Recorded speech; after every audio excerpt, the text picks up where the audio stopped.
30대 직장인 정민성 씨는 3달째 카카오톡 업데이트를 하지 않고 있습니다. 옆에 있는 이제 직장 동료가 업데이트된 걸 본 거예요. 네, 딱 봐도 이거 불편하겠다 싶어가지고 일단 업데이트 다 막아놨죠. 지난 9월 카카오톡은 출시 15년 만에 사용자 환경을 대폭 변경했는데 첫 화면에 뜨던 친구 목록 대신 친구의 사진들이 인스타그램이나 페이스북처럼 게시물 형식으로 올라오면서 큰 논란이 됐습니다. 일 때문에 저장한 사람들을 비롯해 굳이 알고 싶지 않은 주변인들 일상을 봐야 한다는 게 문제였습니다. 별로 알고 싶지 않은 사람들 그 정보 막 왜 알아야 되지 싶기도 하고, 다른 대리님한테 뭐 연락 온다던가 막 좋아요도 막 누르면은 좀 민망하다고. 앱스토어에는 메신저 본연의 기능에 집중하라는 등 최저점인 1점 리뷰가 쏟아졌습니다. 경영진은 국회 국정감사에까지 불려갔습니다. 롤백이 기술적으로 불가능합니까? 기술적으로 어렵다고 들었습니다. 이게 말이 됩니까? 백기를 든 카카오는 결국 친구 목록 탭을 되살리는 업데이트를 진행했습니다. 친구 목록이 보이는 탭과 친구의 사진을 볼 수 있는 소식 탭을 분리해 이용자가 선택할 수 있게 됐습니다. 플랫폼 기업들이 어떤 버전을 출시할 때 일부 유저들의 어떤 반응을 보면서 시장 조사를 하는 것이 기본이거든요. 그냥 추진했고 원복하는 사태까지 왔기 때문에 이거는 저는 어떤 경영 측면에서의 미스다.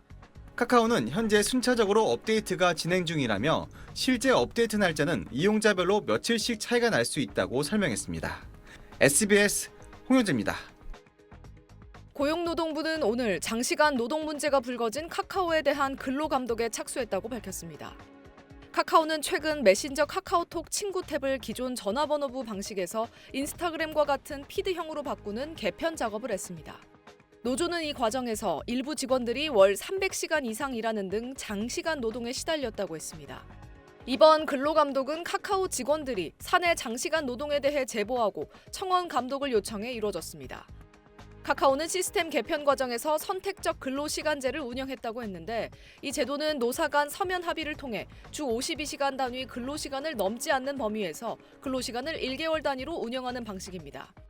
한 달을 4주라고 봤을 때 월 208시간 근로시간을 그 안에서 자유롭게 사용할 수 있는 방식입니다. 다만 월 근로시간이 208시간을 넘으면 위법입니다. 노동부는 카카오 직원들이 법정 근로시간을 초과해 선택적 근로시간제가 운영됐다고 주장하는 만큼 회사가 이 제도를 법에 맞게 운영했는지 살펴볼 계획입니다. 또 휴가와 휴일 제도를 현행 법에 맞게 운영하고 있는지 등 노동관계법 위반 사항도 집중 점검할 예정입니다. 김영훈 노동부 장관은 기업은 근로자 건강과 안전의 토대 위에서 혁신과 성장을 이뤄야 한다며 앞으로 이런 관행과 문화가 정착될 수 있도록 근로감독을 강화하겠다고 강조했습니다. SBS 김민정입니다. 카카오톡 채팅 화면 상단에 오픈 AI의 챗 GPT 탭이 생겼습니다. 여행 일정과 함께 바다 전망 호텔을 찾아달라고 하자 챗 GPT가 추천하는 호텔 예약 페이지로 바로 연결됩니다. 챗 GPT 탑재를 통해 검색 기능을 더하고 지도와 쇼핑, 음원 서비스까지 결합한 겁니다. 카톡 대화 도중 궁금한 걸 챗 GPT에 묻고 그 대답을 대화방에 공유할 수도 있습니다. 챗 GPT에 가입만 하면 따로 앱을 열지 않아도 돼 카카오 측은 일상 속에서 AI 경험이 확대될 걸로 기대했습니다. 전문적으로 업무용으로 필요하지 않았던 분들에게까지도 일상생활에서 더 풍부한 정보를 찾을 수 있게 하는. 카카오가 자체 개발한 AI 서비스 카나나는 내년 1분기 정식으로 출시됩니다. 사용자 기기 자체에서 학습하고 활용되는 이른바 온 디바이스 AI입니다. 카톡 대화에 포함된 나의 일정을 체크해서 알려주고 사용자에게 필요할 것 같은 정보를 스스로 판단해 먼저 물어보기도 합니다. 챗 GPT와 마찬가지로 초기에는 카카오 계열 서비스만 연계되지만 점차 서비스 영역을 확장할 방침입니다.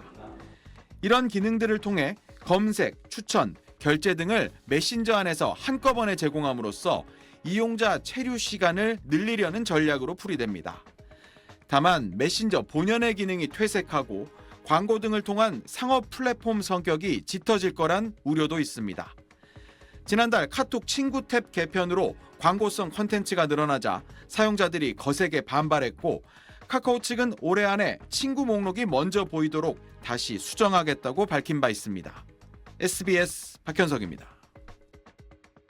지난달 27일 한 온라인 커뮤니티에 올라온 게시글입니다.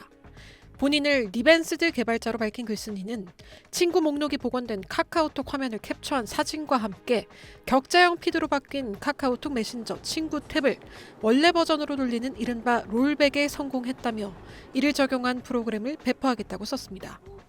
리벤스드란 기성 앱을 구성하는 코드를 이용자가 자체적으로 수정해 자신의 이용 목적에 맞게 적용하고 이를 불특정 다수에게 공유하는 프로젝트를 뜻합니다.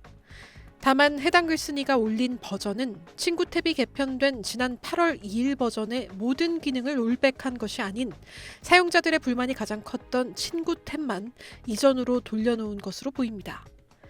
해당 리벤스드 버전은 안드로이드 운영체제에서만 가능한 것으로 알려졌습니다. 이 게시글이 온라인에서 급속히 퍼져나가면서 앞서 지난 14일 국회 과학기술정보방송통신위원회 국정감사에서 카카오 우영규 부사장의 롤백은 기술적으로 불가능하다고 한 답변이 논란이 되고 있습니다. 우 부사장 발언이 위증이라는 비판까지 제기되자 카카오는 국감 발언은 앱 전체를 이전 버전 그대로 다운그레이드해 되돌리는 것이 어렵다는 뜻이었다며 친구 탭 첫 화면을 친구 목록형 버전으로 돌아가는 것은 가능하고 현재 적용 중인 피드형은 이용자가 별도로 선택할 수 있도록 4분기 내에 업데이트하겠다고 밝혔습니다. SBS 정혜경입니다. 밤사이 인터넷에서 화제가 된 뉴스를 살펴보는 실시간 이뉴스입니다. 카카오톡 업데이트 하셨나요? 15년 만에 대규모 개편에 이용자들의 불만이 잇따르고 있는데요. 곧 피드백을 반영한 개선책을 내놓는다 소식입니다. 자, 이번 업데이트에서 가장 큰 변화는 친구 탭이잖아요. 기존에는 프로필 사진과 상태 메시지가 중심이었는데 이게 격자형으로 바뀌면서 이렇게 마치 SNS, 인스타그램처럼 원치 않는 소식과 광고까지 봐야 한다는 불만이 이어진 겁니다. 또 새롭게 만들어진 숏폼 탭을 두고도 미성년자가 숏폼에 무제한 노출된다는 우려가 나왔습니다. 이에 카카오는 우선 숏폼 설정에 미성년자 보호 조치를 추가했습니다.